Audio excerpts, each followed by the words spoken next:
We have no memory of recording this episode. None of us. It's been wiped. I see TV static when I try and think about it. Be warned. PseudoPod, episode 975, June 27th, 2025. This week's story, The Haunter of the Dark, by H.P. Lovecraft. Narrated by Bucho McFly, hosted by Alistair Stewart, with audio by Chelsea Davis. Welcome to PseudoPod, the weekly horror podcast. I'm Alistair, your host. This week's story comes to us from H.P. Lovecraft. You know who he is, and if you don't, this is as good an intro as any to the author whose shadow perpetually traps so much modern Western horror fiction. About once a year, I'll find myself at a convention on a horror panel, and I'll be asked about Lovecraft. Most of the time, my default answer is we don't have time to get into that. I've got time today, so be aware, the remarks at the end of this episode are extensive. Your narrator this week is the excellent Bucho McFly. Bucho was created in a lab 40,000 years ago by the Anunnaki for the express purpose of being a substitute voice for Enki, who was at the time suffering through a cold that gave him a sore throat. Once his purpose was fulfilled, he was sealed away with a spell and only allowed to reincarnate every 1500 years with the express goal of creation through the arts of music and crafting. He currently creates content under the name Deshaun Payton and is available to narrate your dreams in real time. And he's done such a great job. So, let's take a walk out into the dark and the truth's waiting there.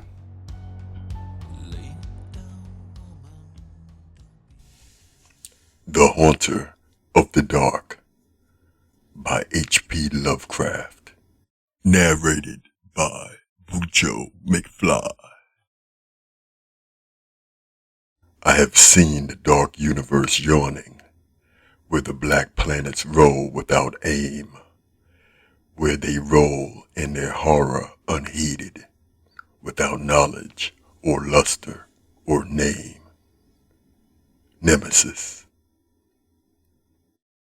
Cautious investigators will hesitate to challenge the common belief that Robert Blake was killed by lightning or by some profound nervous shock derived from an electrical discharge. It is true that the window he faced was unbroken, but nature has shown herself capable of many freakish performances.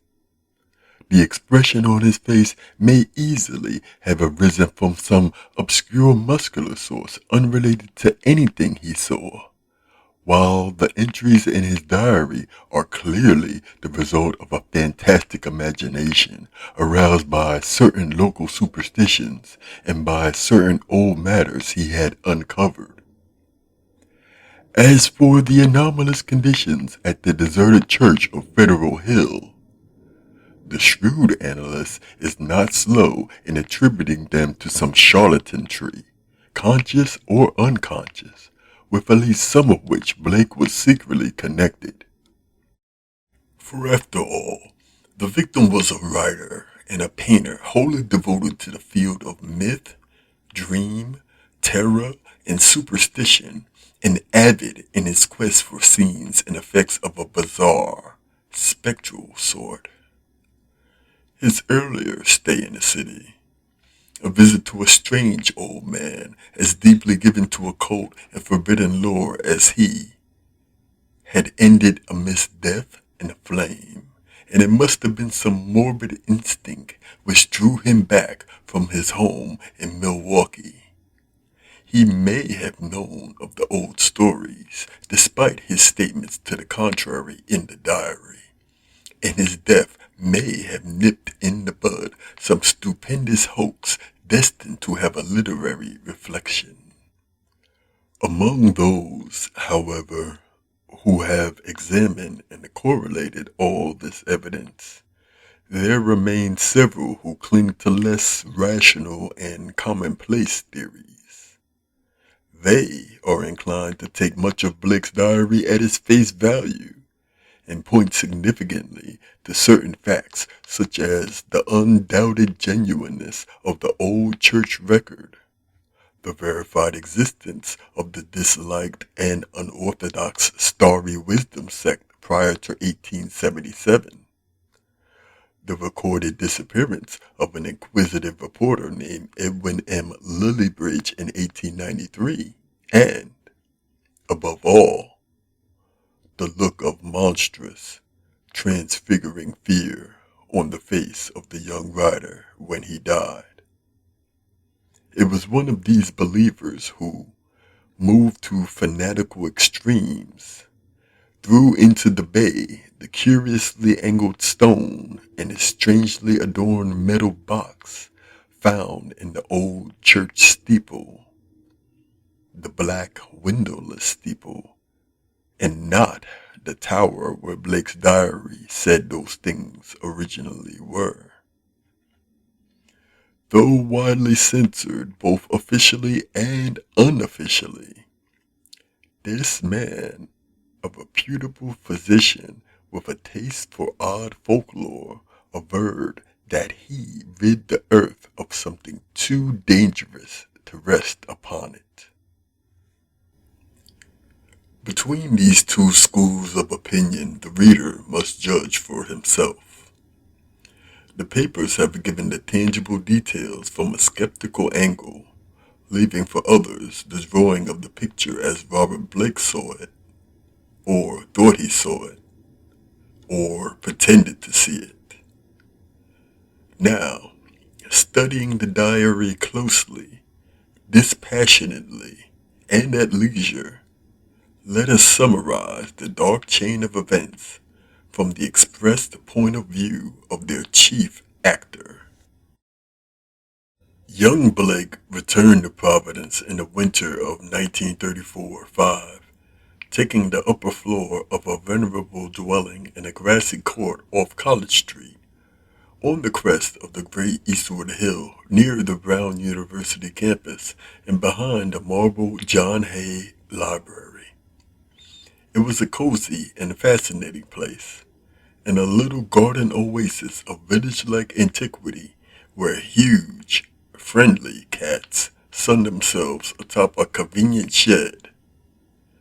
The square Georgian house had a monitor roof, classic doorway with fan carving, small pane windows, and all the other earmarks of early 19th century workmanship. Inside were 6-paneled doors, wide floorboards, a curving colonial staircase, white Adam period mantels, and a rear set of rooms 3 steps below the general level. Blake's study, a large southwest chamber, overlooked the front garden on one side, while its west windows, before one of which he had his desk, faced off from the brow of the hill and commanded a splendid view of the lower town's outspread roofs and the mystical sunsets that flamed behind them. On the far horizon were the open countryside's purple slopes. Against these, some 2 miles away, rose the spectral hump of Federal Hill, bristling with huddled roofs and steeples whose remote outlines wavered mysteriously, taking fantastic forms as the smoke of the city swirled up and enmeshed them. Blake had a curious sense that he was looking upon some unknown, ethereal world which might or might not vanish in a dream if he ever tried to seek it out and enter it in person. Having sent home for most of his books, Blake bought some antique furniture suitable for his quarters and settled down to write and paint, living alone and attending to the simple housework himself. His studio was in a north attic room, where the panes of the monitor roof furnished admirable lighting. During that first winter, he produced 5 of his best-known short stories: The Burrower Beneath, The Stairs in the Crypt, Shagai, In the Vale of Nath, and The Feaster from the Stars, and painted 7 canvases, studies of nameless, unhuman monsters, and profoundly alien, non-terrestrial landscapes. At sunset, he would often sit at his desk and gaze dreamily off at the outspread west. The dark towers of Memorial Hall just below, the Georgian courthouse belfry, the lofty pinnacles of the downtown section, and that shimmering, spire-crowned mound in the distance whose unknown streets and labyrinthine gables so potently provoked his fancy. From his few local acquaintances, he learned that the far-off slope was a vast Italian quarter, though most of the houses were remnants of older Yankee and Irish days. Now and then he would train his field glasses on that spectral, unreachable world beyond the curling smoke, picking out individual roofs and chimneys and steeples and speculating upon the bizarre and curious mysteries they might house. Even with optical aid, Federal Hill seemed somehow alien, half fabulous, and linked to the unreal, intangible marvels of Blake's own tales and pictures. The feeling would persist long after the hill faded into the violet, lamp-starred twilight, and the courthouse floodlights and the red industrial trust beacon had blazed up to make the night grotesque. Of all the distant objects on Federal Hill, a certain huge, dark church most fascinated Blake. It stood out with especial distinctness at certain hours of the day, and at sunset the great tower and tapering steeple loomed blackly against the flaming sky. It seemed to rest on especially high ground, for the grimy facade and the obliquely seen north side with sloping roof and the tops of great pointed windows rose boldly above the tangle of surrounding ridgepoles and chimney pots. Peculiarly grim and austere, it appeared to be built of stone, stained and weathered with the smoke and storms of a century or more. The style, so far as the glass could show, was the earliest experimental form of Gothic revival which preceded the stately Upjohn period and held over some of the outlines and proportions of the Georgian age. Perhaps it was reared around 1810 or 1815. As the months passed, Blake watched the far-off, forbidding structure with an oddly mounting interest. Since the vast windows were never lighted, he knew that it must be vacant.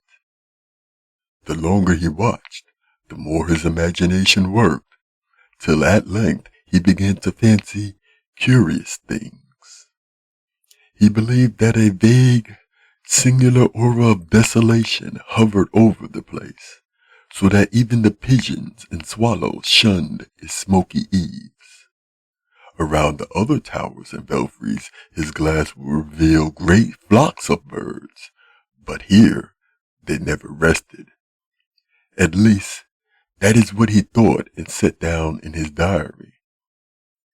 He pointed the place out to several friends, but none of them have even been on Federal Hill or possessed the faintest notion of what the church was or had been.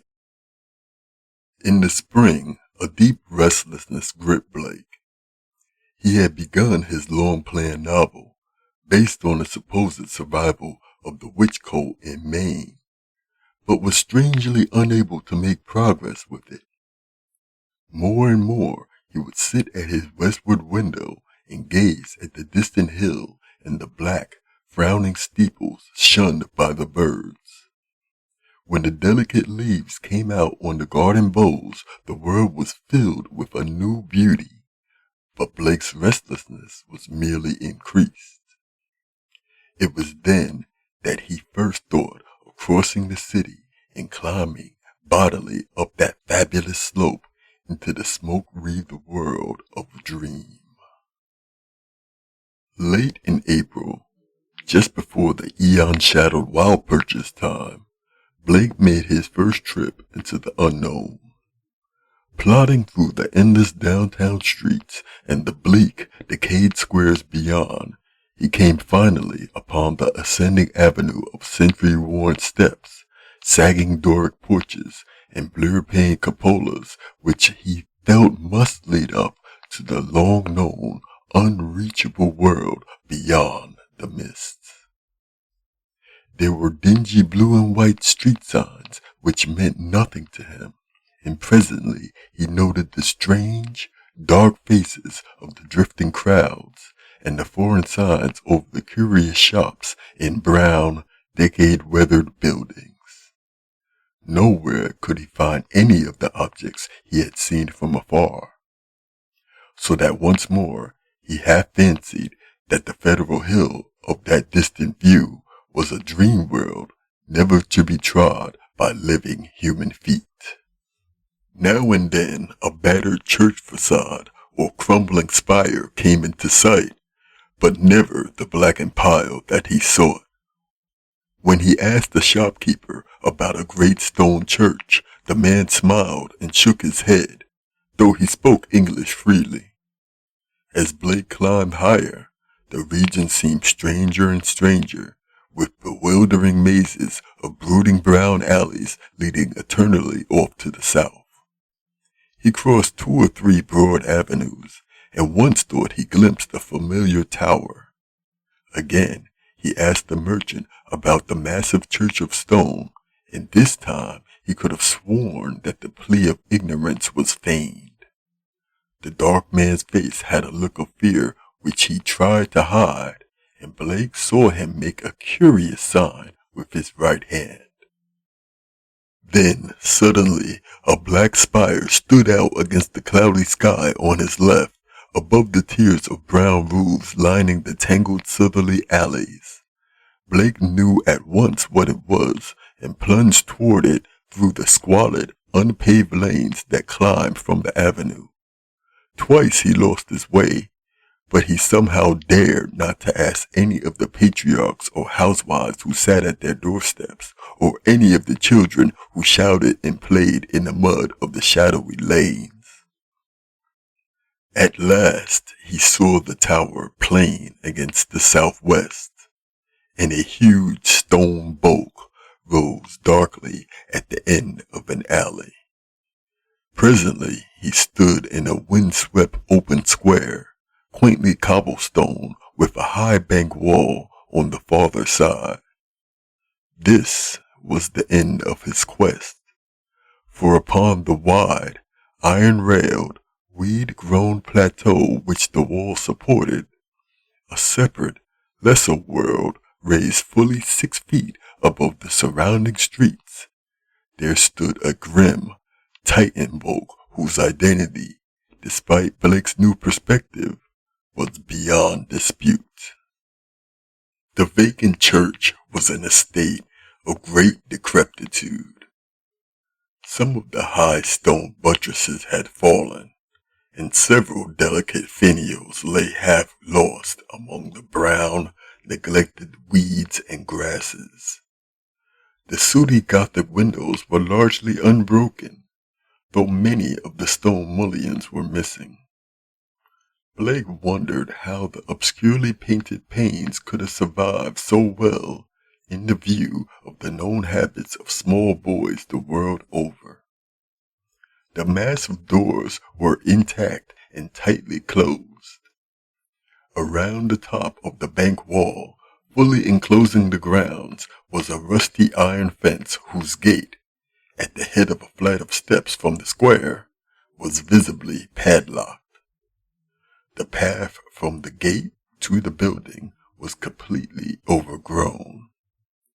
Desolation and decay hung like a pall over the place, and in the birdless leaves and black, ivyless walls, Blake felt the touch of the dimly sinister beyond his power to define.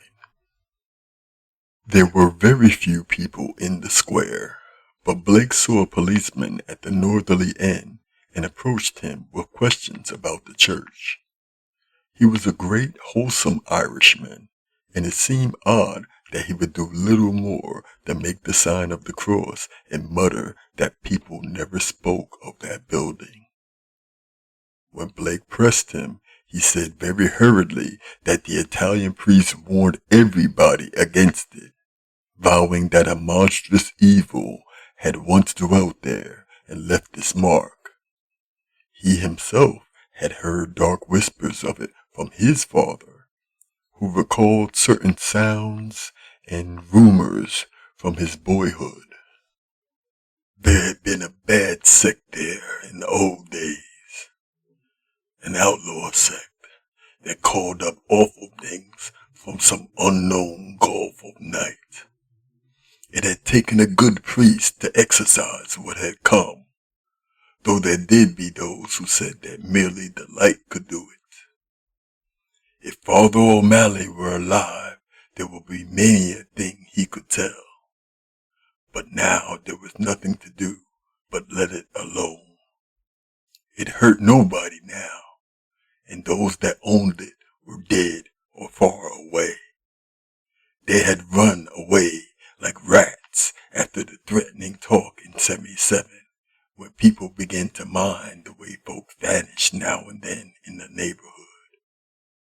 Someday the city would step in and take the property for lack of heirs, but little good would come from anybody's touching it. Better it be left alone for the years to topple, lest things be stirred that ought to rest forever in their black abyss. After the policemen had gone, Blake stood staring at the sullen steeple pile.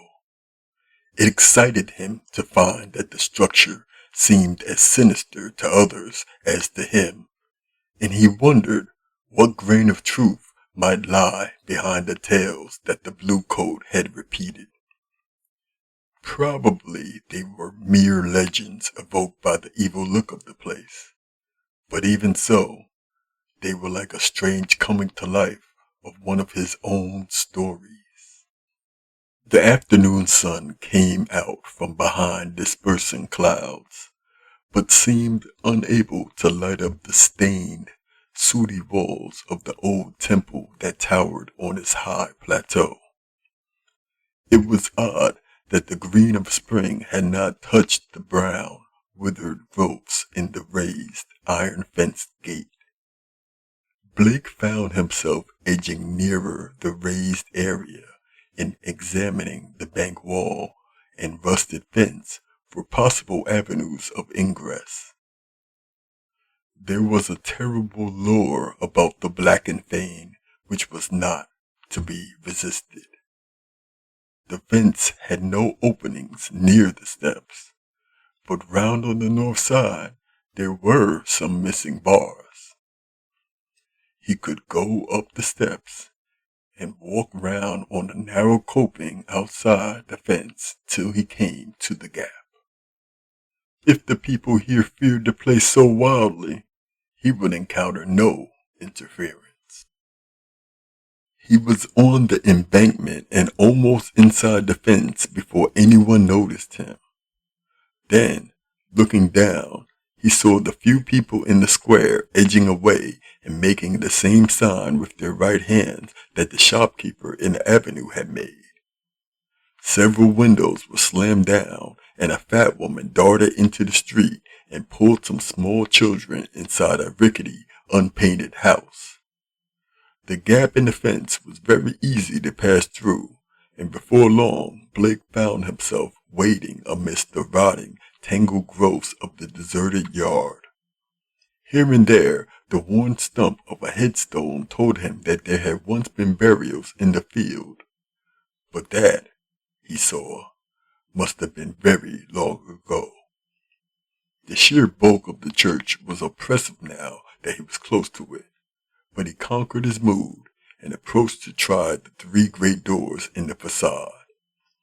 All were securely locked, so he began a circuit of the cyclopean building in quest of some minor and more penetrable opening.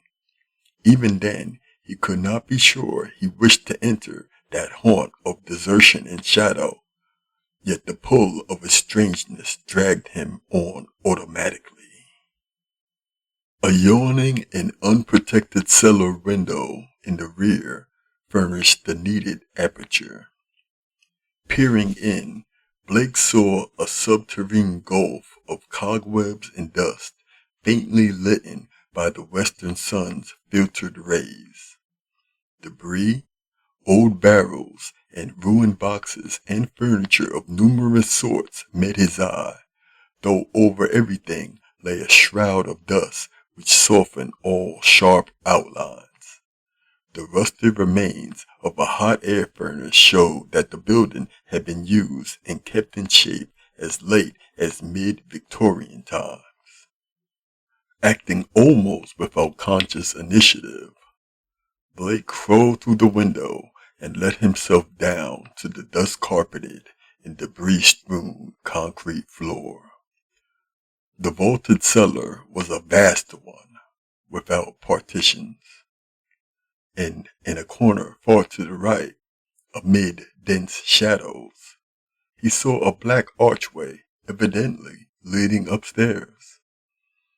He felt a peculiar sense of oppression at being actually within the great spectral building, but kept it in check as he cautiously scouted about. Finding a still intact barrel amid the dust and rolling it over to the open window to provide for his exit. Then, bracing himself, he crossed the wide, cobweb-festooned space towards the arch. Half choked with the omnipresent dust and covered with ghostly gossamer fibers, he reached and began to climb the worn steps which rose into the darkness. He had no light, but groped carefully with his hands. After a sharp turn, he felt a closed door ahead, and a little fumbling revealed its ancient latch. It opened inward, and beyond it, he saw a dimly illumined corridor lined with worm-eaten paneling. Once on the ground floor, Blake began exploring in rapid fashion. All the inner doors were unlocked, so that he freely passed from room to room. The colossal nave was an almost eldritch place with its drifts and mountains of dust over box pews, altar, hourglass pulpit, and sounding board, and its titanic ropes of cobweb stretching among the pointed arches of the gallery and entwining the clustered Gothic columns. Over all this hushed desolation played a hideous leaden light as the declining afternoon sun sent its rays through the strange, half-blackened panes of the great epistle windows. The paintings on those windows were so obscured by soot that Blake could scarcely decipher what they had represented, but from the little he could make out, he did not like them. The designs were largely conventional, and his knowledge of obscure symbolism told him much concerning some of the ancient patterns. The few saints depicted bore expressions distinctly open to criticism, while one of the windows seemed to show merely a dark space with spirals of curious luminosity scattered about it. Turning away from the windows, Blake noticed that the cobweb cross above the altar was not of the ordinary kind, but resembled the primordial Ankh or crux ansata of shadowy Egypt. In a rear vestry room besides the apse, Blake found a rotting desk and ceiling-high shelves of mildewed, disintegrating books. Here, for the first time, he received a positive shock of objective horror, for the titles of those books told him much. They were the black, forbidden things which most sane people have never even heard of, or have heard of in only furtive, timorous whispers. The banned and dreaded repositories of equivocal secret and immemorial formulae which have trickled down the stream of time from the days of man's youth in the dim, fabulous days before man was. He had himself read many of them, a Latin version of the abhorred Necronomicon, the sinister Liber Evonis, the infamous Côte de Gaulle of Comte de Erlete, the Unasprælienkoten of von Juntz, and old Ludwig Prinz Hellish de Vermis Mysteries. But there were others he had known merely by reputation or not at all. The Narcotic Manuscripts, the Book of Zion, and a crumbling volume of wholly unidentifiable characters, yet with certain symbols and diagrams shudderingly recognizable to the occult student. Clearly, the lingering local rumors had not lied. This place had once been the seat of an evil older than mankind and wider than the known universe. In the ruined desk was a small leather-bound record book filled with entries in some odd cryptographic medium. The manuscript writing consisted of the common traditional symbols used today in astronomy and anciently in alchemy, astrology, and other dubious arts. The devices of the sun, moon, planets, aspect, and zodiacal signs, here massed in solid pages of text, with divisions and paragraphings suggesting that each symbol answered to some alphabetical letter. In the hope of later solving the cryptogram, Blake bore off this volume in his coat pocket. Many of the great tomes on the shelves fascinated him unutterably, and he felt tempted to borrow them at some later time. He wondered how they could have remained undisturbed so long.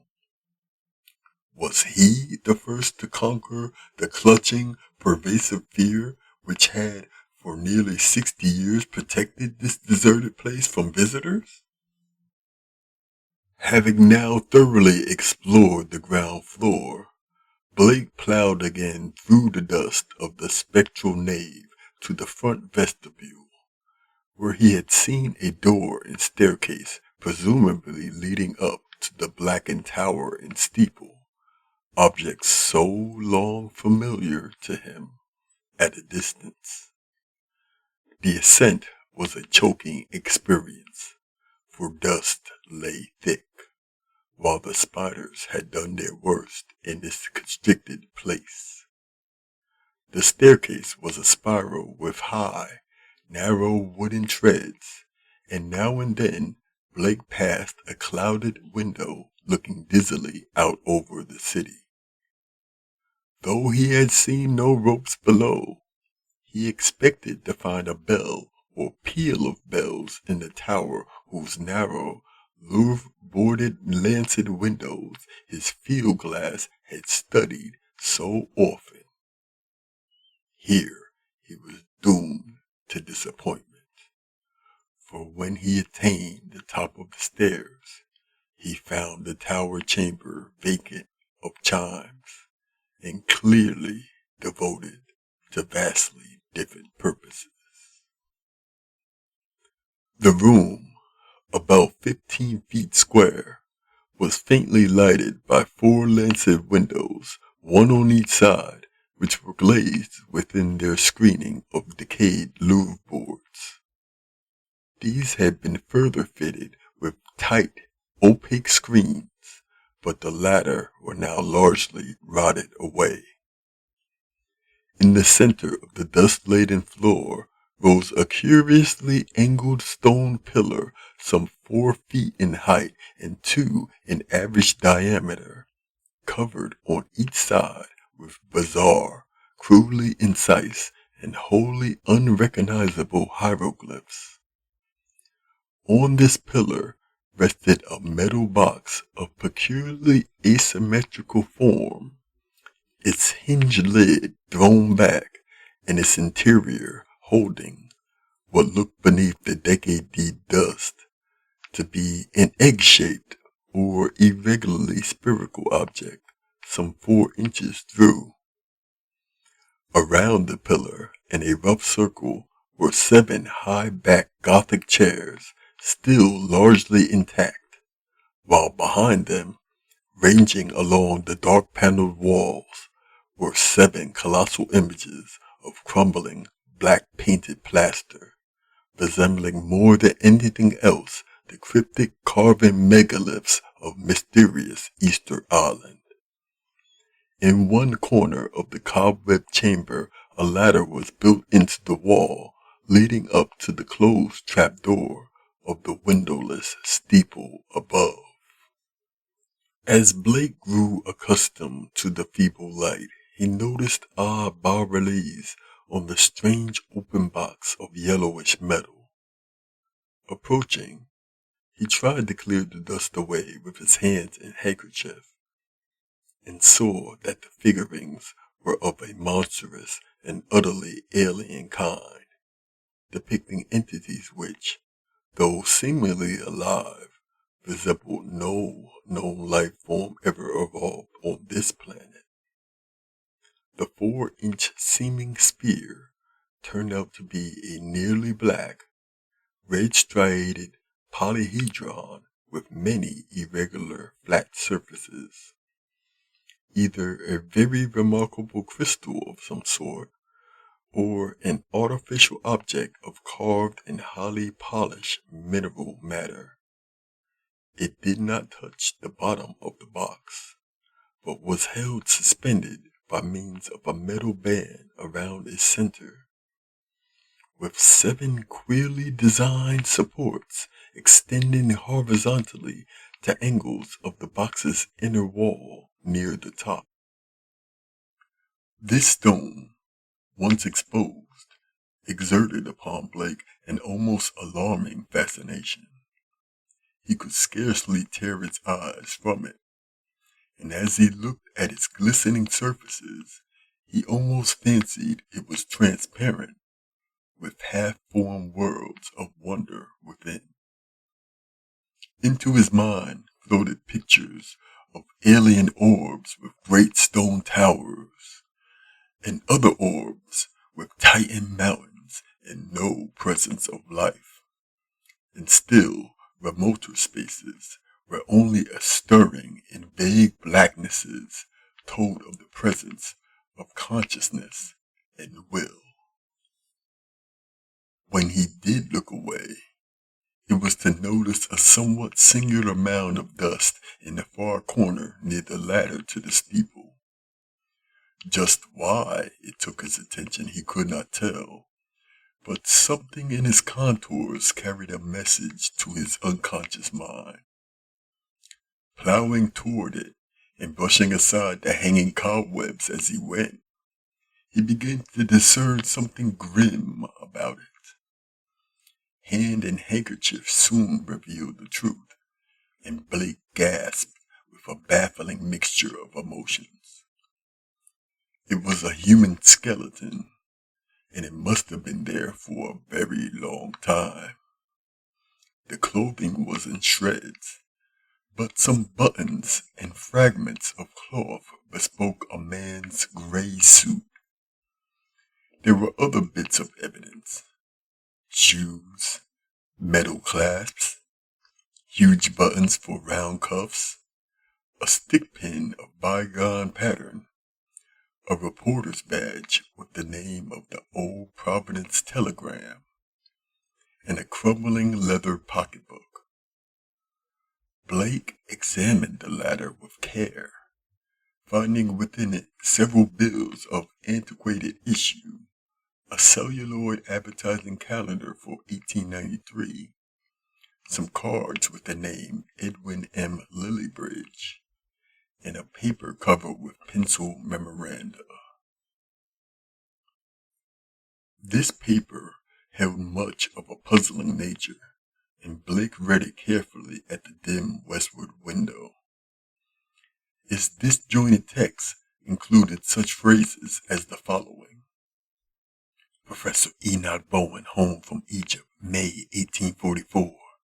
Buys Old Free Will Church in July. His archaeological work and studies in occult well known. Dr. Drown of Fourth Baptist warns against starry wisdom in Sermon 29 December 1844. Congregation 97 by end of 45. 1846. 3 disappearances. First mention of shining trapezohedron. 7 disappearances. 1848. Stories of blood sacrifice begin. Investigation 1853 comes to nothing.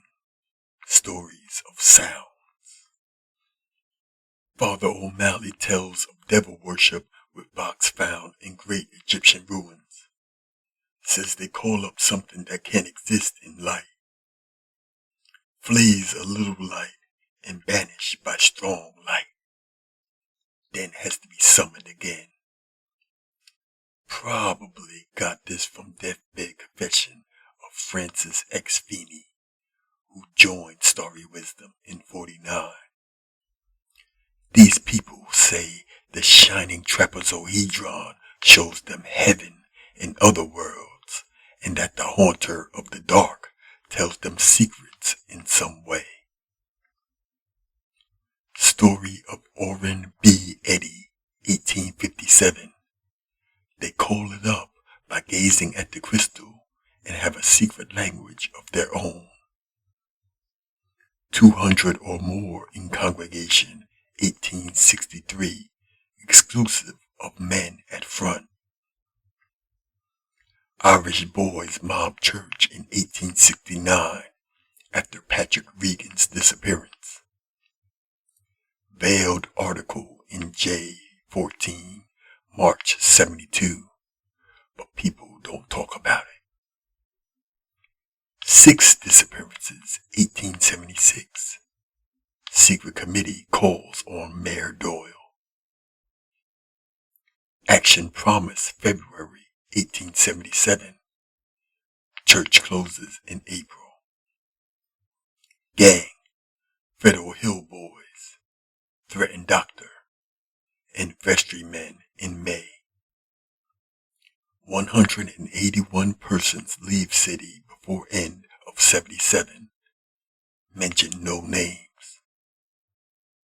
Ghost stories begin around 1880. Try to ascertain truth of report that no human being has entered church since 1877.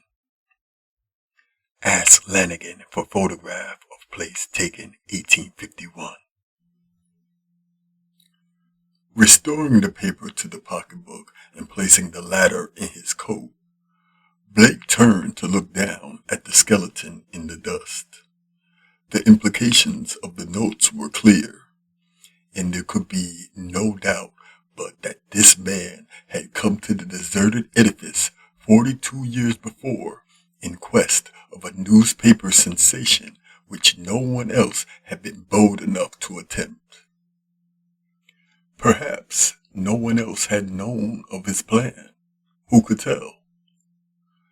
But he had never returned to his paper. Had some bravely suppressed fear risen to overcome him and bring on sudden heart failure? Blake stooped over the gleaming bones and noted their peculiar state. Some of them were badly scattered, and a few seemed oddly dissolved at the ends. Others were strangely yellowed, with vague suggestions of charring. This charring extended to some of the fragments of clothing. The skull was in a very peculiar state, stained yellow, and with a charred aperture in the top, as if some powerful acid had eaten through the solid bone. What had happened to the skeleton during its 4 decades of silent entombment here, Blake could not imagine. Before he realized it, he was looking at the stone again and letting its curious influence call up a nebulous pageantry in his mind. He saw processions of robed, hooded figures whose outlines were not human, and looked on endless leagues of desert lined with carved, sky-reaching monoliths. He saw towers and walls in nighted depths under the sea, and vortices of space where wisps of black mist floated before thin shimmerings of cold purple haze. And beyond all else, he glimpsed an infinite gulf of darkness, where solid and semi-solid forms were only known by their windy stirrings, and cloudy patterns of force seemed to superimpose order on chaos and hold forth a key to all the paradoxes and arcana of the worlds we know. Then, all at once, the spell was broken by an access of gnawing, indeterminate, panic fear. Blake choked and turned away from the stone, conscious of some formless alien presence close to him and watching him with horrible intentness. He felt entangled with something which was not in the stone, but which had looked through it at him. Something which would ceaselessly follow him with a cognition that was not physical sight. Plainly, the place was getting on his nerves, as well as it might in view of his gruesome find. The light was waning, too, and since he had no illuminant with him, he knew he would have to be leaving soon. It was then, in the gathering twilight, that he thought he saw a faint trace of luminosity on the crazily angled stone.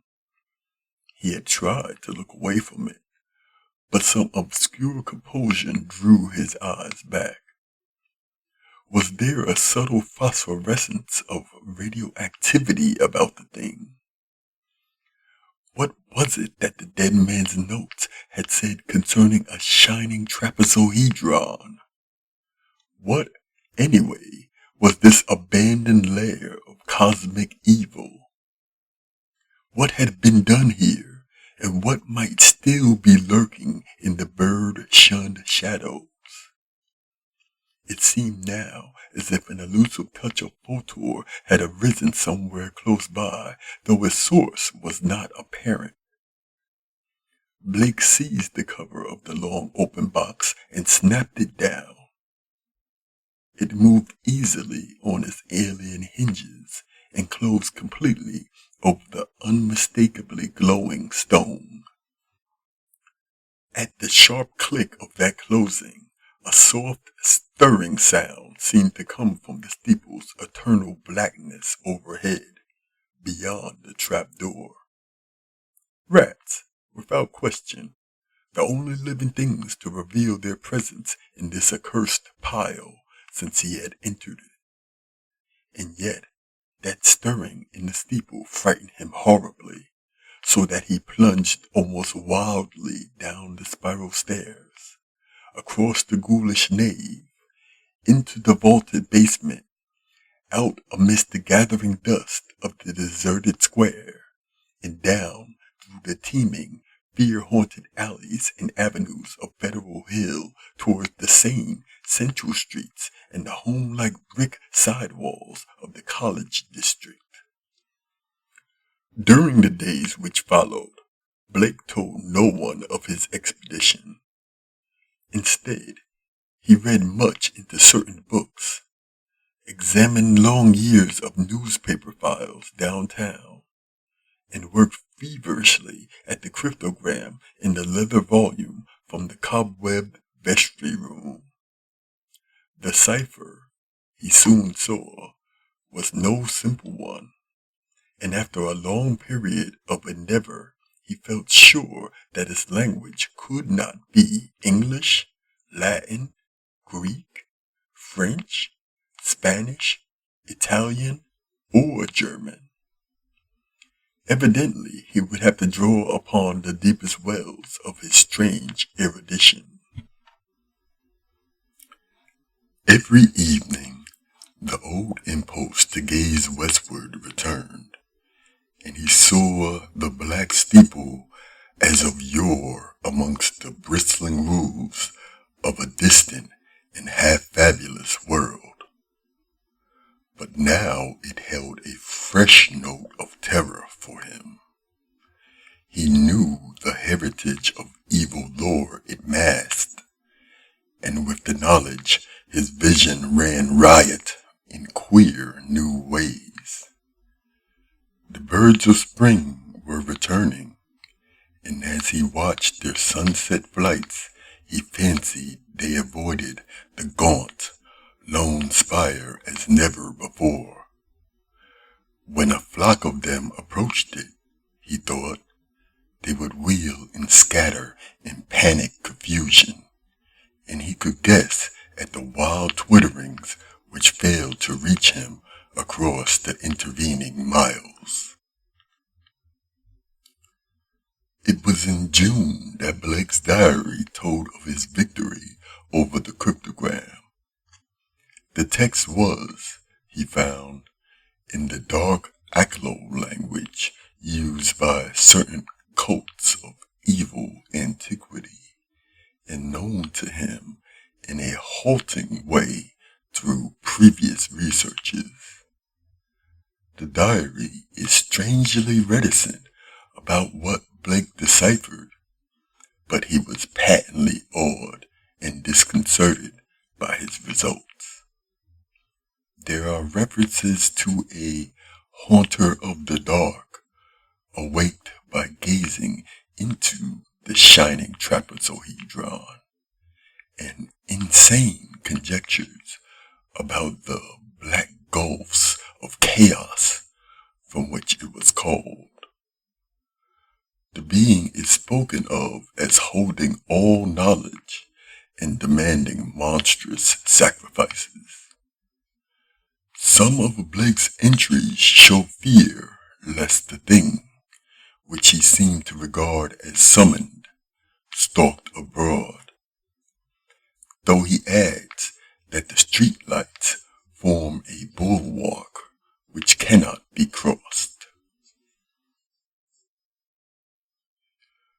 Of the shining trapezohedron he speaks often, calling it a window on all time and space, and tracing its history from the days it was fashioned on dark Yagath, before even the old ones brought it to earth.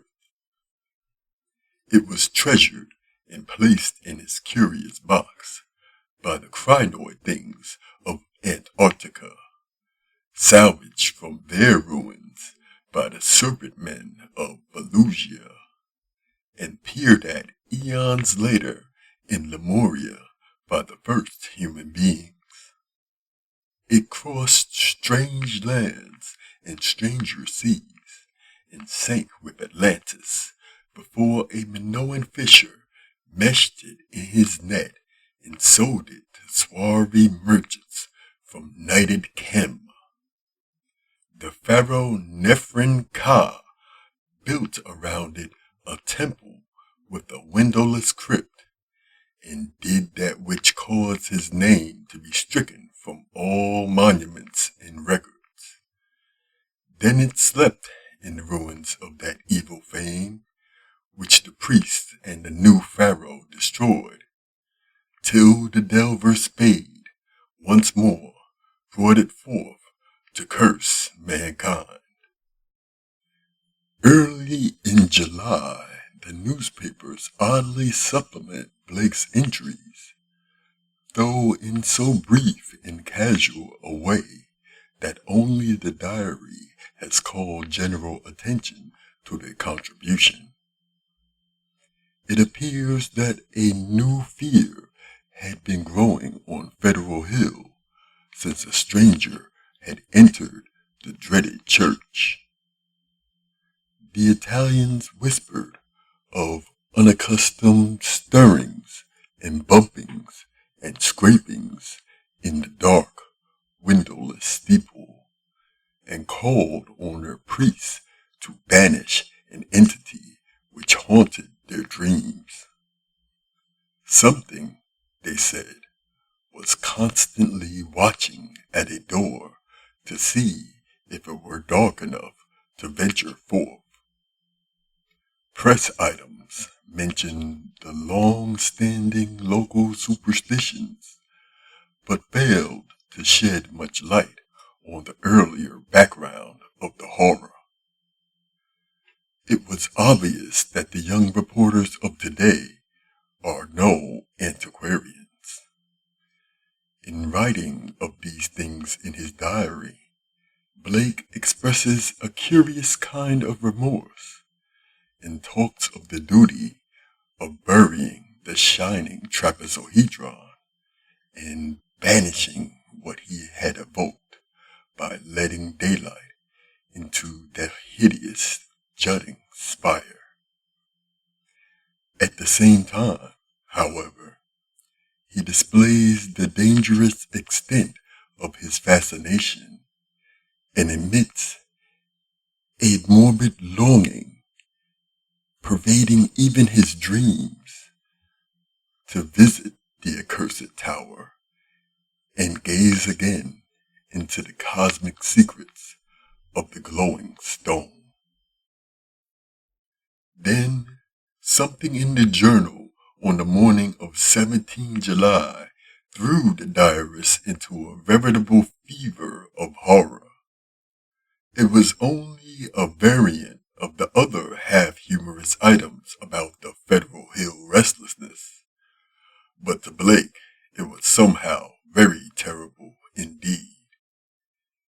In the night, a thunderstorm had put the city's lighting system out of commission for a full hour, and in that black interval the Italians had nearly gone mad with fright. Those living near the dreaded church had sworn that the thing in the steeple had taken advantage of the street lamp's absence and gone down into the body of the church, flopping and bumping around in a vicious, altogether dreadful way.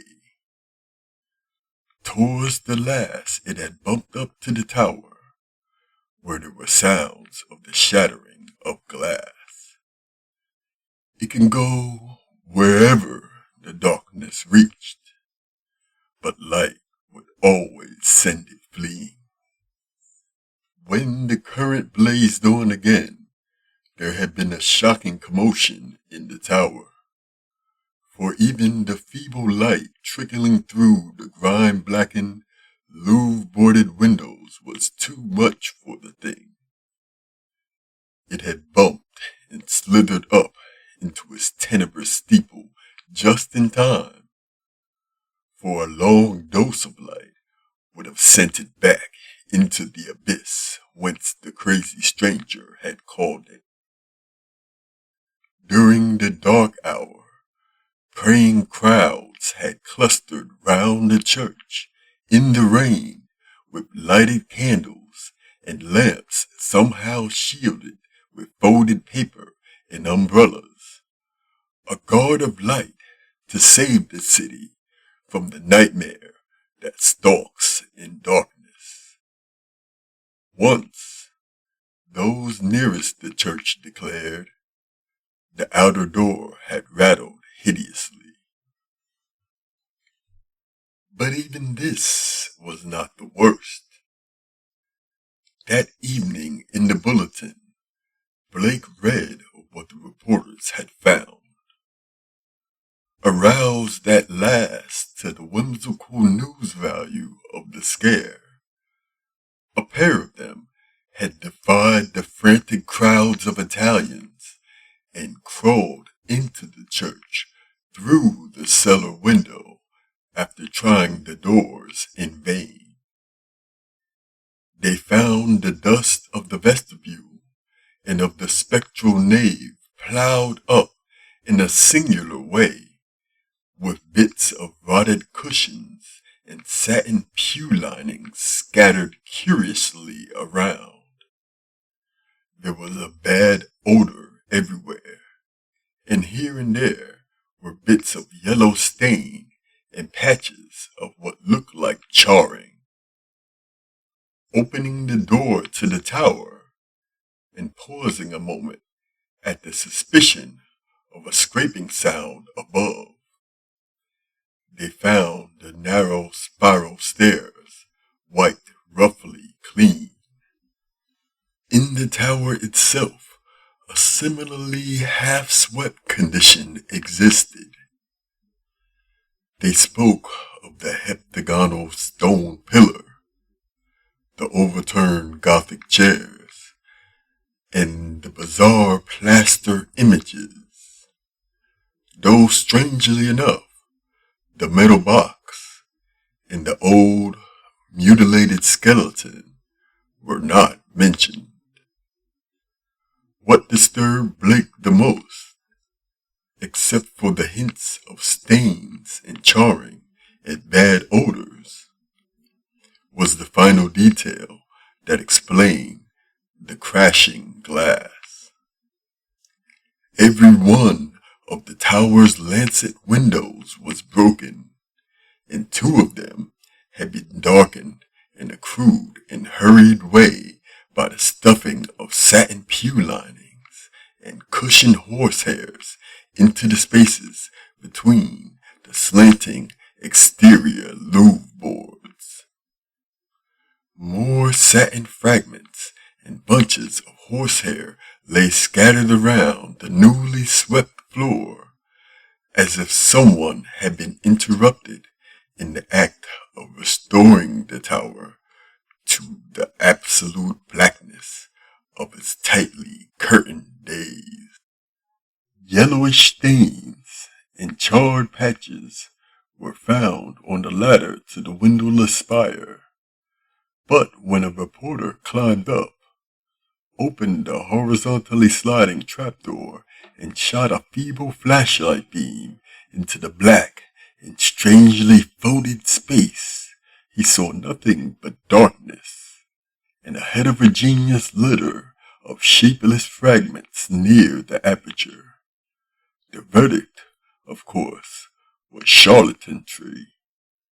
Somebody had played a joke on the superstitious hill dwellers, or else some fanatic had striven to bolster up their fears for their own supposed good. Or perhaps some of the younger and more sophisticated dwellers had staged an elaborate hoax on the outside world. There was an amusing aftermath when the police sent an officer to verify the reports. 3 men in succession found ways of evading the assignment, and the 4th went very reluctantly and returned very soon without adding to the account given by the reporters. From this point onwards, Blake's diary shows a mounting tide of insidious horror and nervous apprehension. He upbraids himself for not doing something and speculates wildly on the consequences of another electrical breakdown.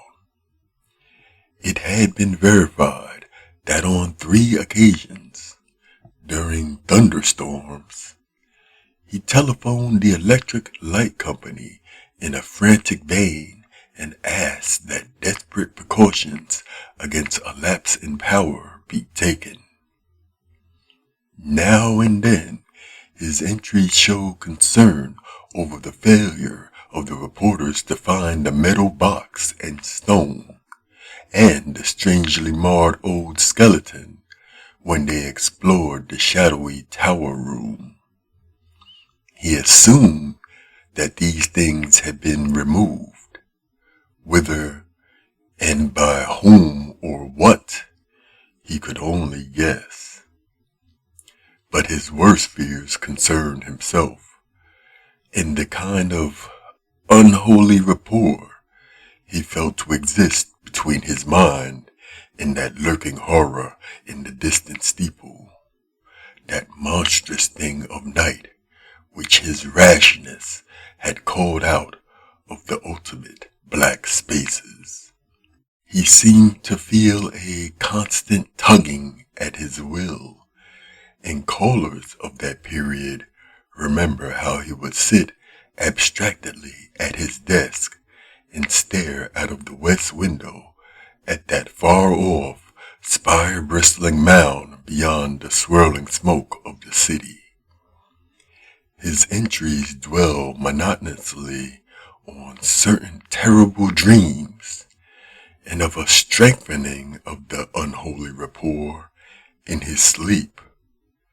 There is mention of a night where he awakened to find himself fully dressed, outdoors, and headed automatically down College Hill towards the west.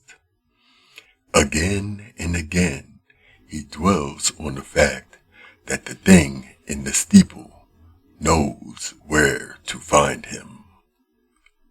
The week following 30 July is recalled as the time of Blake's partial breakdown. He did not dress and ordered all his food by telephone. Visitors remarked the cords he kept near his bed, and he said that sleepwalking had forced him to bind his ankles every night with knots which would probably hold or else waken him with the labor of untying. In his diary, he told of the hideous experience which had brought the collapse. After retiring on the night of the 30th, he had suddenly found himself groping about in an almost black space. All he could see were short, faint, horizontal streaks of bluish light, but he could smell an overpowering photor and hear a curious jumble of soft, furtive sounds above him. Whenever he moved, he stumbled over something, and at each noise there would come a sort of answering sound from above, a vague stirring mixed with the cautious sliding of wood on wood. Once his groping hands encountered a pillar of stone with a vacant top, whilst later he found himself clutching the rungs of a ladder built into the wall and fumbling his uncertain way upwards towards some region of intenser stench where a hot, searing blast beat down against him. Before his eyes, a kaleidoscope range of phantasmal images played, all of them dissolving at intervals into the picture of a vast, unplumbed abyss of night wherein whirled suns and worlds of an even profounder blackness. He thought of the ancient legends of ultimate chaos, at whose center sprawled the blind, idiot god Azathoth, lord of all things, encircled by his flopping horde of mindless and amorphous dancers, and lulled by the thin, monotonous piping of a demoniac flute held in nameless paws. Then a sharp report from the outer world broke through his stupor and roused him to the unutterable horror of his position. What it was, he never knew. Perhaps it was some belated peal from the fireworks heard all summer on Federal Hill as the dwellers hailed their various patron saints, or the saints of their native villages in Italy. In any event, he shrieked aloud, dropped frantically from the ladder, and stumbled blindly across the obstructed floor of the almost lightless chamber that encompassed him. He knew instantly where he was and plunged recklessly down the narrow spiral staircase, tripping and bruising himself at every turn. There was a nightmare flight through the vast cobweb nave where ghostly arches reached up to realms of leering shadow, a sightless scramble through a littered basement, a climb to regions of air and streetlights outside, and a mad racing down a spectral hill of gibbering gables across a grim, silent city of tall black towers and up the steep eastward precipice to his own ancient door. On regaining consciousness in the morning, he found himself lying on his study floor, fully dressed. Dirt and cobwebs covered him, and every inch of his body seemed sore and bruised. When he faced the mirror, he saw that his hair was badly scorched, while a trace of strange, evil odor seemed to cling to his outer clothing. It was then that his nerves broke down. Thereafter, lounging exhaustedly about in a dressing gown, he did little but stare from his west window, shiver at the threat of thunder, and make wild entries in his diary. The great storm broke just before midnight on 8 August. Lightning struck repeatedly in all parts of the city, and 2 remarkable fireballs were reported. The rain was torrential, while a constant fusillade of thunder brought sleeplessness to thousands. Blake was utterly frantic in his fear for the lighting system, and tried to telephone the company around 1 a.m., though by that time service had been temporarily cut off in the interest of safety. He recorded everything in his diary, the large, nervous, and often undecipherable hieroglyphs telling their own story of growing frenzy and despair, and of entries scrawled blindly in the dark.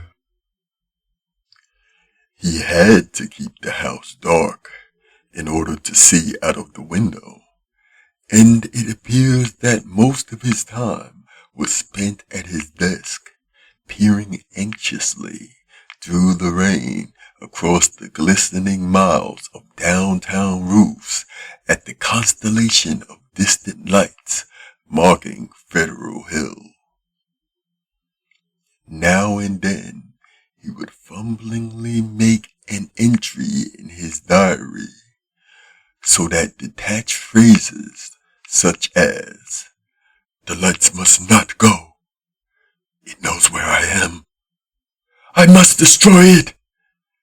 And it is calling me, but perhaps it means no injury this time," are found scattered down 2 of the pages. Then the lights went out all over the city. It happened at 2:12 a.m. according to Powerhouse Records, but Blake's diary gives no indication of the time. The entry is merely, "Lights out. God help me."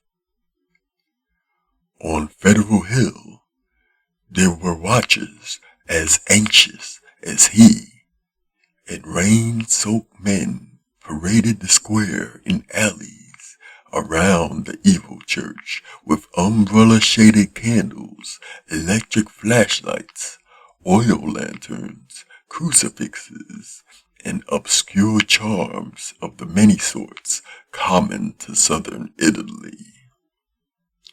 They blessed each flash of lightning and made cryptical signs of fear with their right hands when a turn in the storm caused the flashes to lessen and finally to cease altogether. A rising wind blew out most of the candles, so that the scene grew threateningly dark. Someone roused Father Maluzzo of Spirito Santo Church, and he hastened to the dismal square to pronounce whatever helpful syllables he could. Of the restless and curious sounds in the blackened tower, there could be no doubt whatever. For what happened at 2:35, we have the testimony of the priest, a young, intelligent, and well-educated person, of Patrolman William J. Monahan of the Central Station, an officer of the highest reliability, who had paused at that part of his beat to inspect the crowd, and of most of the 78 men who had gathered around the church's high bank wall, especially those in the square where the eastward facade was visible. Of course, there was nothing which can be proved as being outside the order of nature. The possible causes of such an event are many. No one can speak with certainty of the obscure chemical processes arising in a vast, ancient, ill-aired, and long-deserted building of heterogeneous contents. Mephitic vapors, spontaneous combustion, pressure of gases born of long decay. Any one of numberless phenomena might be responsible. And then, of course, the factor of conscious charlatanry can by no means be excluded. The thing was really quite simple in itself, and covered less than 3 minutes of actual time. Father Maluzzo, always a precise man, looked at his watch repeatedly. It started with a definite swelling of the dull, fumbling sounds inside the black tower. There had for some time been a vague exhalation of strange, evil odors from the church, and this had now become emphatic and offensive. Then, at last, there was a sound of splintering wood, and a large, heavy object crashed down in the yard beneath the frowning easterly facade. The tower was invisible now that the candles would not burn. But as the object neared the ground, the people knew that it was the smoke-grimed louvre boarding of that tower's east window. Immediately afterwards, an utterly unbearable photor welled forth from the unseen heights, choking and sickening the trembling watchers, and almost prostrating those in the square. At the same time, the air trembled with a vibration as of flapping wings, and a sudden east-blowing wind, more violent than any previous blast, snatched off the hats and wrenched the dripping umbrellas from the crowd. Nothing definite could be seen in the candleless night. though some upward-looking spectators thought they glimpsed a great spreading blur of denser blackness against the inky sky. Something like a formless cloud of smoke that shot with meteor-like speed towards the east. That was all. The watchers were half numbed with fright, awe, and discomfort, and scarcely knew what to do, or whether to do anything at all. Not knowing what had happened, they did not relax their vigil, and a moment later they sent up a prayer as a sharp flash of belated lightning, followed by an ear-splitting crash of sound, rent the flooded heavens. Half an hour later, the rain stopped, and in 15 minutes more, the streetlights sprang on again, sending the weary, bedraggled watchers relievedly back to their homes. The next day's papers gave these matters minor mention in connection with the general storm reports. It seems that the great lightning flash and deafening explosion which followed the Federal Hill occurrence were even more tremendous farther east, where a burst of the singular photor was likewise noticed. The phenomenon was most marked over College Hill, where the crash awakened all sleeping inhabitants and led to a bewildered round of speculations. Of those who were already awake, only a few saw the anomalous blaze of light near the top of the hill, or noticed the inexplicable upward rush of air which almost stripped the leaves from the trees and blasted the plants in the gardens. It was agreed that that lone, sudden lightning bolt must have struck somewhere in this neighborhood, though no trace of its striking could afterwards be found. A youth in the Tau Omega fraternity house thought he saw a grotesque and hideous mass of smoke in the air just as the preliminary flash burst. But his observation has not been verified. All of the few observers, however, agree as to the violent gusts from the west and the flood of intolerable stench which preceded the belated stroke, whilst evidence concerning the momentary burned odor after the stroke is equally general. These points were discussed very carefully because of their probable connection with the death of Robert Blake. Students in the Psi Delta house, whose upper rear windows looked into Blake's study, noticed the blurred white face at the westward window on the morning of the 9th, and wondered what was wrong with the expression. When they saw the same face in the same position that evening, they felt worried and watched for the lights to come up in his apartment.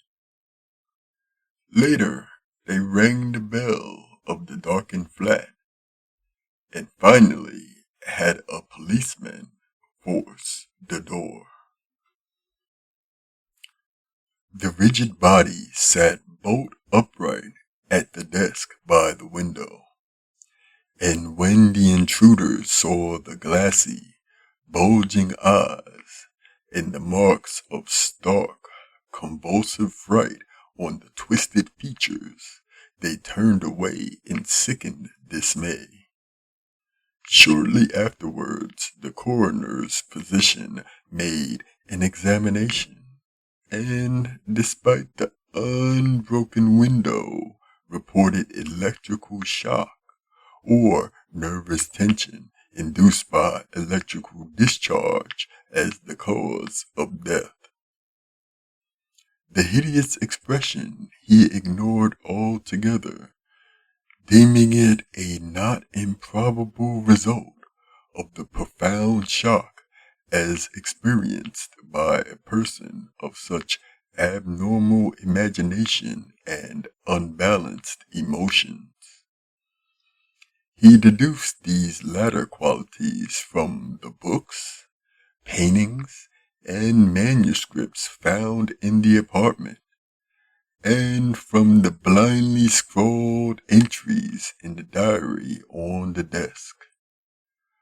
Blake had prolonged his frenzied jottings to the last, and the broken pointed pencil was found clutched in his spasmodically contracted right hand.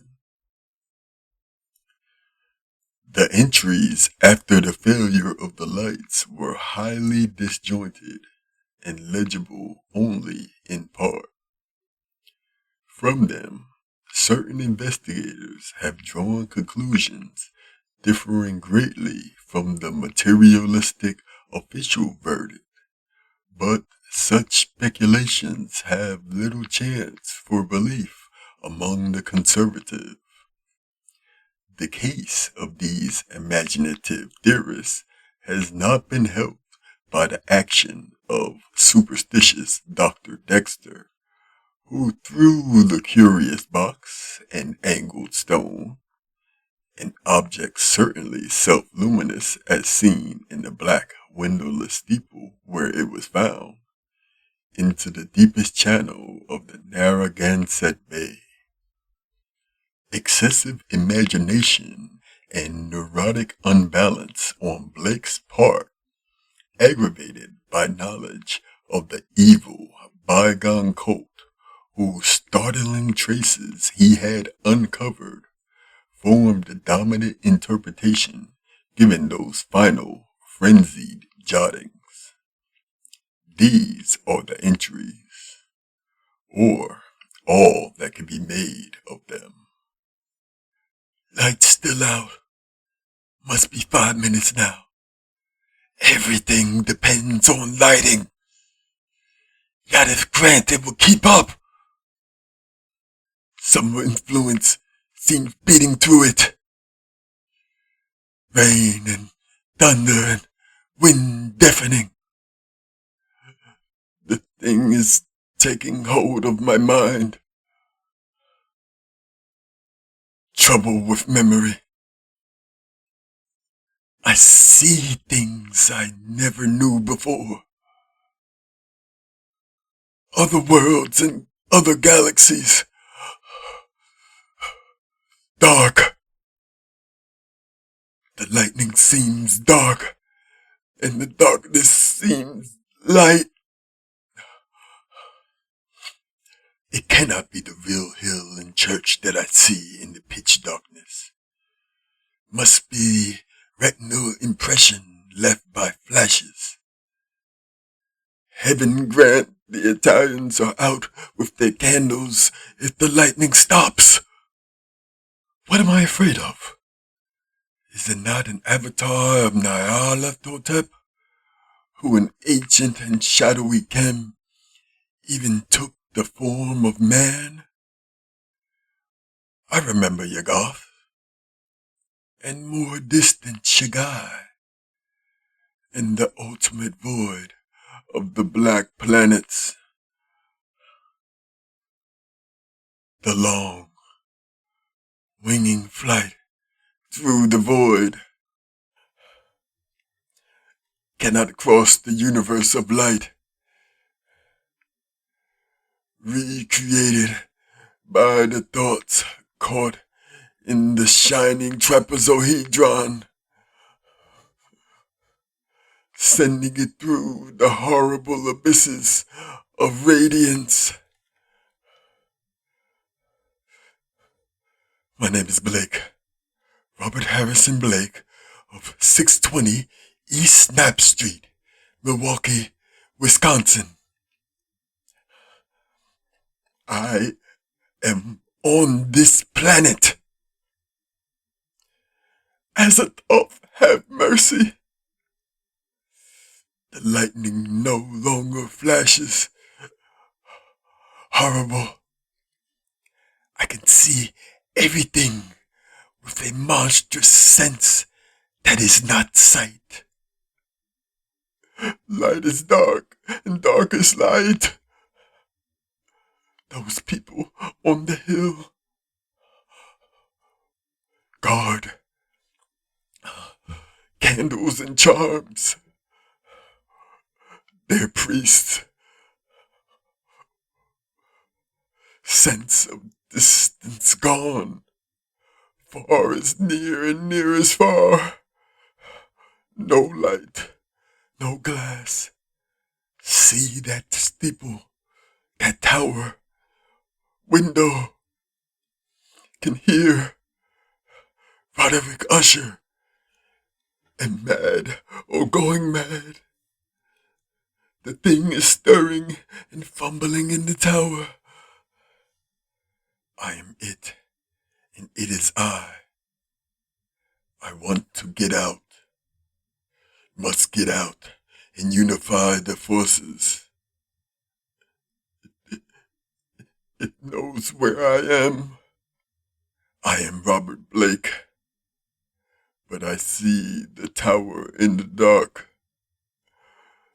There is a monstrous odor. Senses transfigured.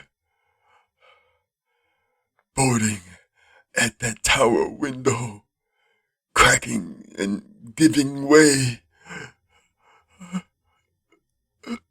I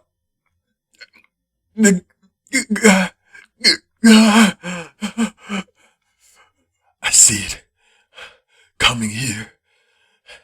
Hell wind, Titan blur, black wing. Yog Sothoth save me. The three-lobed burning eye.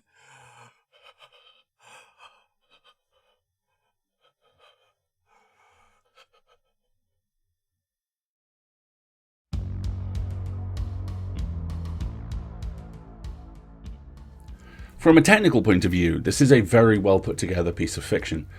I'm a sucker for "we found this documentation right after something really terrible happened" stories, as anyone who's heard me talk about Conan Doyle's The Horror of the Heights will know.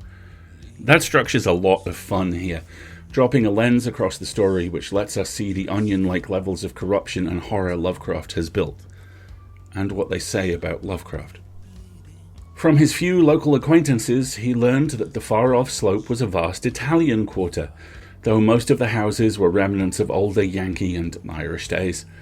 Now and then he would train his field glasses on that spectral, unreachable world beyond the curling smoke, picking out individual roofs and chimneys and steeples, and speculating upon the bizarre and curious mysteries they might house. Even with optical aid, Federal Hill seemed somehow alien, half fabulous and linked to the unreal, intangible marvels of Blake's own tales and pictures. To begin, the differences are enticing, fascinating. There's a hint of the pejorative and patronizing to bizarre and curious mysteries they might house, but for the most part, this is honest, open curiosity. And then, of course, it curdles. Nowhere could he find any of the objects he had seen from afar, so that once more he half fancied that the Federal Hill of that distant view was a dream world never to be trod by living human feet. Our intrepid protagonist stepped out of his comfort zone and wasn't instantly garlanded with flowers. His literal shining city on a hill is just a neighborhood where people live. That in itself isn't horrific, although we find ourselves walking dark paths nonetheless. No, the horror comes from the corruption of the church at the core of this neighborhood. There were very few people in the square, but Blake saw a policeman at the northerly end and approached him with questions about the church. He was a great, wholesome Irishman, and it seemed odd that he would do little more than make the sign of the cross and mutter that people never spoke of that building. Because, remember kids, Italians are hot-blooded and prone to violence, and the Irish are all colmini. We are officially in the shallows of bigotry, and here we remain for the rest of the story. In fairness to Providence, Rhode Island's loudest foghorn, he finds some interesting beats. We learn everyone has a good idea that something terrible lives in the church, and Lovecraft does great work exploring how it feels to sense this thing moving around at the heart of the neighborhood. There's also something to be said for this being a story whose bloody-toothed irreverence is worthy of applause. The church is corrupt. The church is unable to do anything about that corruption, and this line about the priest doing his best to help drips with contempt. Someone roused Father Maluzzo of Spirito Santo Church, and he hastened to the dismal square to pronounce whatever helpful syllables he could. It ties into the other element of this story that works for me. The fact that there is no victory. The horror just moves. We'll get to Lovecraft's anxiety in a moment, but this predatory darkness simply changing focus is a brilliantly handled turn that Western horror continues to play with today. So much so that the final line stays with me, putting me in mind of both Premi Mohammed's extraordinary The Butcher of the Forest and the recent movie Lovely, Dark and Deep. The idea of a character experiencing trauma needing to restate the basic principles of their reality. A lifeline that holds. A lifeline that's cut. And the consequences of both echoing back to this story and the sense of being completely alone as the world shifts and bares its teeth at you. It's a good story. It walks right up to some of the worst elements of its author, but it still remembers to be a good story. That's not nothing. But it's not enough. Because it's time to talk about Lovecraft, the man himself, and where the mutable nature of perceived reality begins to impact his work. In order to understand why he was like this, we need to step outside of genre and into known autobiographical fact, and try not to take the biases of 2025 with us. Howard Phillips Lovecraft was agoraphobic. He suffered from pronounced social anxiety. He lost his father at an early age to institutionalization and lost his maternal grandmother aged 5. The man's life began in terror and grief. That leaves a mark that cannot be overlooked. But neither can his choices. This, from Brown University Library's The Racial Imaginaries of H.P. Lovecraft, is drawn directly from his letters. In other words, Lovecraft thinks Jewish people can be assimilated to the Aryan cultural stream, but that the problem is in the presence of an intellectually powerful Jewish minority springing from a profoundly alien and emotionally repulsive culture stream. Here, Lovecraft is clearly echoing anti-Semitic tropes. Thus, although he views Hitler's political program as being so full of extraneous absurdities, he thinks of Hitler as sincere and well-meaning. Lovecraft would later proclaim that the crazy thing is not what Adolf wants, but the way he sees it and starts out to get it. I know he's a clown, but by God, I like the boy. Anyone holding or defending these views deserves disdain. This is fucking disgusting. It's contemptible. It's indefensible. This is a living, non-ironic drill tweet. This is the bleating, self-righteous moral turpitude of someone who thinks their well-documented illnesses and well-stocked bank account mean they get to say something they like and avoid all consequences. I was not aware of this quote until I was building this host spot. Now, I will never think of anything else when I think of Lovecraft. And that's the point. Racist bigots have nowhere to hide, not even in history. But history can cast a very long shadow. Nnedi Okorafor won the World Fantasy Award in 2014, when the trophy for the award was a staggeringly ugly bust of H.P. Lovecraft. She began researching the man and his beliefs, and that was one of the catalysts for an industry-wide conversation that led to the trophy's change in 2017. Here is a quote from her. "Do I want the Howard, the nickname for the World Fantasy Award statuette, Lovecraft's full name is Howard Phillips Lovecraft, replaced with the head of some other great writer? Maybe. Maybe it's about that time. Maybe not. What I know I want is to face the history of this leg of literature rather than put it aside or bury it. If this is how some of the great minds of speculative fiction felt, then let's deal with that, as opposed to never mention it or explain it away." And that brings us to now, to here, to today, and me. I'm bored. I'm bored of the fact the genres I love live perpetually in the shadow of long-dead bigots, and with the expectation we are endlessly required to bend the knee. Genre fiction has many wounds, and among its largest are its former pariah status in modern culture. It is addicted to being an outcast, huddling around the embers of the fires of those who came before us, because it isn't as scary as starting a fire of our own. I'm angry too, because Lovecraft's apparent wallowing in his worst beliefs is something I've witnessed firsthand in those close to me. His inability to take action to help himself is something that I, from the dubious luxury of 2025, find enraging and familiar. But that's my damage, and I own it. My profession is a different story. I am a historian by training and a critic by trade, and context is a tool that fits comfortably in my hand, but you can drown in context from the safety of a writing desk, or an armchair, or a genre news website. This is a man who expressed his fondness for Hitler.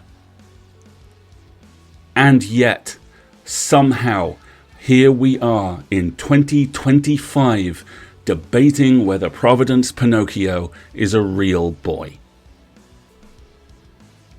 All of fandom faces backwards on the rocket on its worst days, and there have been a lot of worst days recently.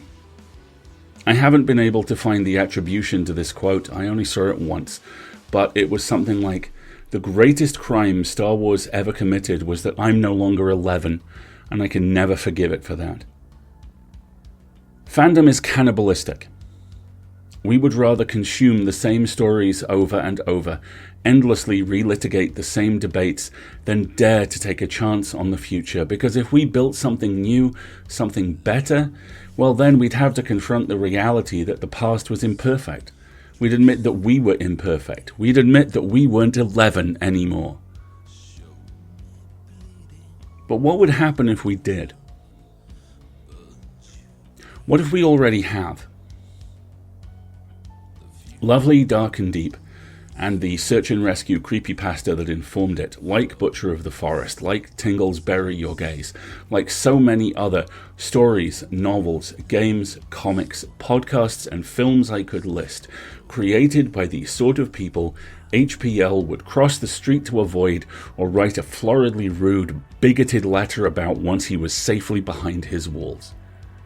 The genre he still dominates, the shadow he still casts, has been populated by the people he was terrified of, by the people he wasn't sure were people.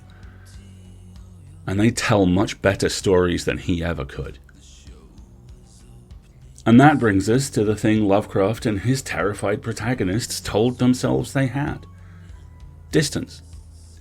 From the outside, we can see him for what Leanna Renee Heber beautifully depicted a few weeks ago. A carrier, an infection vector, a man who leaves a stain on the world as he passes, or the distorted reflection inside a shattered mirror. How we interpret those imperfect images defines how we work within horror. A Rorschach blot left by a terrified racist whose talent does not excuse his choices. A place to start, but never a destination. A warning. Howard, this is your legacy. Onto the subject of subscribing and support. PseudoPod is funded by you, our listeners, and we are officially a non-profit. One-time donations are gratefully received and very much appreciated, but what really makes a difference is subscribing. A $5 monthly Patreon donation gives us more than just money. It gives us stability, reliability, dependability, and a well-maintained tower from which to operate, and trust us, you want that as much as we do.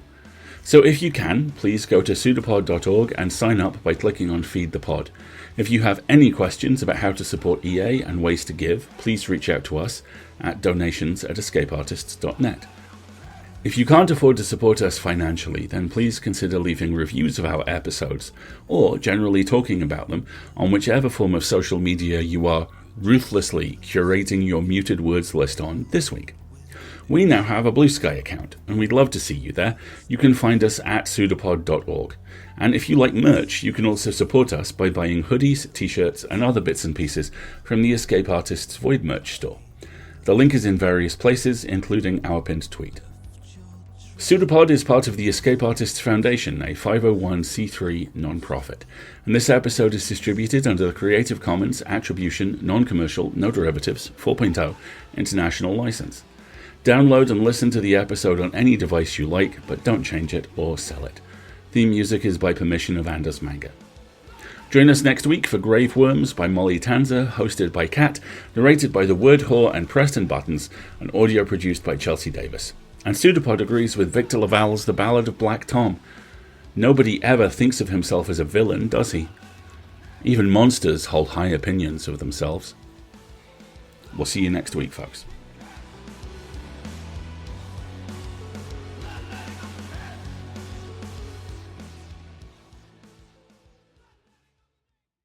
An arm appeared from nowhere on the shape, seemingly projected like the pseudopod of a protozoan. It's a pseudopod. It's a big foot. It's all about podcasts these days.